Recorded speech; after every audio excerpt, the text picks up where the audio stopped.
This one may take a second to catch, but have you ever towed a vehicle to the mechanic because it won't run and the car you're towing with dies?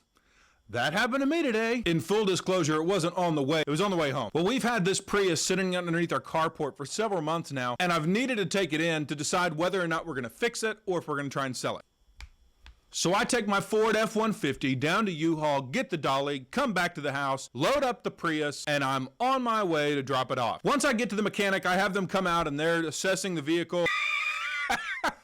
This receptionist, she's asking if it will run. It's got serious problems. As she's doing her paperwork, she notices something on the vehicle. I tell her it's been sitting for a while and she goes, yeah, I can tell. You can tell? What are you talking about? Okay, so it's dirty. Yeah, okay, you can tell. I'll give you that. But then she knows that I've brought this thing in. It will not run. My primary concern is to get it to run. She can't help herself. She goes, she says, hey, I noticed that those windshield wiper blades are pretty dry.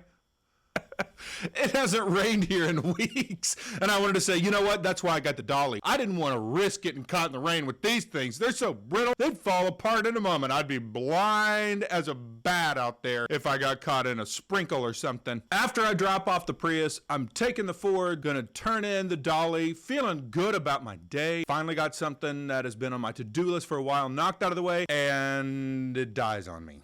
Of course, where it dies is right in the middle of traffic. I've got a line behind me. A guy pulls over on the shoulder and he rolls his window down to ask if I'm okay. I said, yeah, I'm okay. He said, okay, do you think you can put it in neutral and move it off to the side of the road? I'm like, oh, wow, this guy's really gonna help me. So I put it in neutral and I start coasting and he goes, yeah, it's rolling. It looks like it's good. And he takes off. He's not gonna help me. This guy who seemed like a good Samaritan was gone. Well, I happen to have a quart of oil in the back and I put it in, praying that this thing is gonna start up. I get it to start and I start driving very, very slowly, trying to make it back to the house, and on the way it dies again. So I'm sitting on the side of the road with this dolly on the back of my truck. I wonder if I can flag somebody over and say, hey, can you use this dolly to tow me to a mechanic?